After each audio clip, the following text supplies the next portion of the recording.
Hi there, I'm Dr. Dan and I'm a chiropractor. Been in the business for about 30 years now, and one of the things I explain to my patients on a nearly daily basis is the spinal model here relative to disc problems. So here we have, of course, normal all the way to severely degenerated, and we'll talk about these in sequence. So if we start with the normal has, of course, the bone, and there's a disc, another bone, and there's also a bony structure in the back of the spinal unit, and it's kind of an interlocking set of bones that controls spinal movement. It also forms some openings, and here's an opening where a spinal nerve will come out, another opening where the spinal cord itself, or the cauda equina, depending on the level. Now, one thing you're not going to be able to see very well in the video, but there are some small channels in this bone. The bone is not sealed. It's got these small channels, and that's how the disc gets its nutrition. So if there's any kind of damage to the joint, these little muscles, the muscles attached to these little guys right here, muscles will start to tighten down a little bit.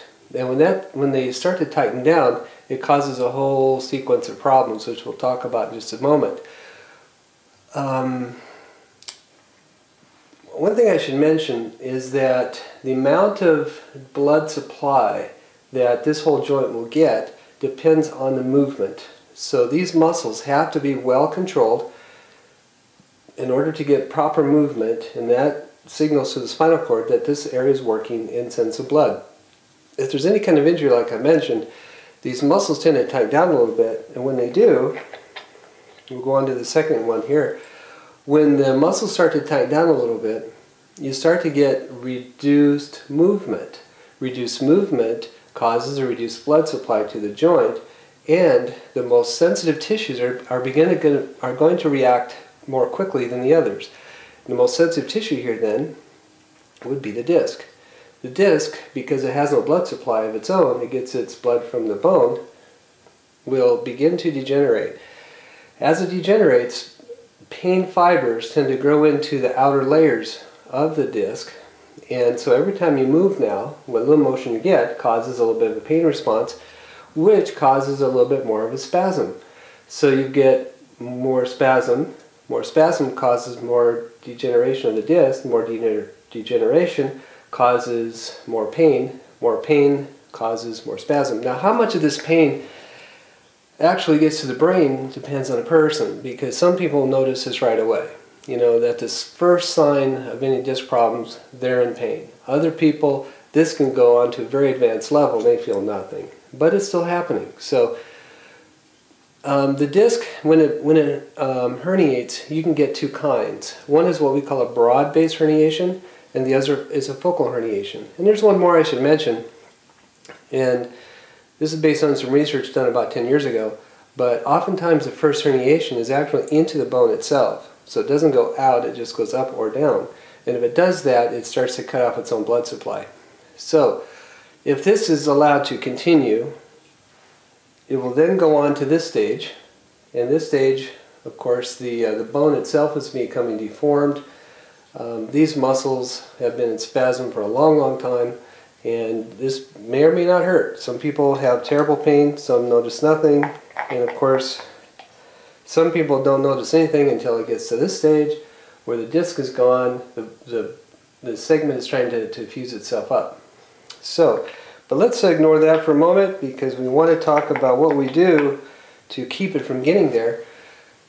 So fortunately, if we can get to this in time, we can make some real differences. Now, the problem that I mentioned, pain causes spasm, which causes reduced blood causes more pain, and the cycle continues. Now, some problems in the body are what we call self-limiting. That would be like a little hip, let's say you fall and cut your lip. Now, you're probably not going to have to go to a lip doctor to get that worked out, because it's just going to heal up on its own.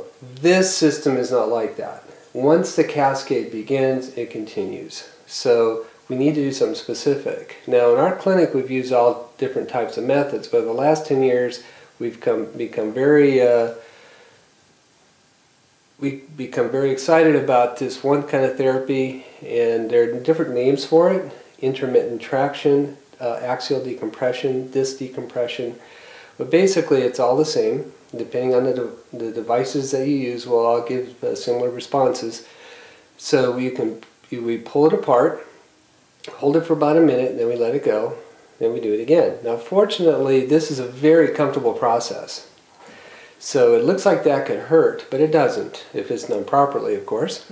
So we pull it apart, let it go, pull it apart, let it go. Now, that does two things that are real important for us. One is it actually helps to pull that disc material back where it belongs, and even these focal herniations can go back. But the second thing, which I think is more important, is as we pull this apart, it actually stretches these little muscles in here, because these guys have been in spasm, kind of holding this together for a time. So as we pull it apart, we're going to increase the blood supply to this joint, and that actually really aids the healing process in an important way. So we're used to seeing these kind of discs, which maybe is a third of the normal height. We're used to seeing these on X-ray and MRI grow back to normal if given enough time.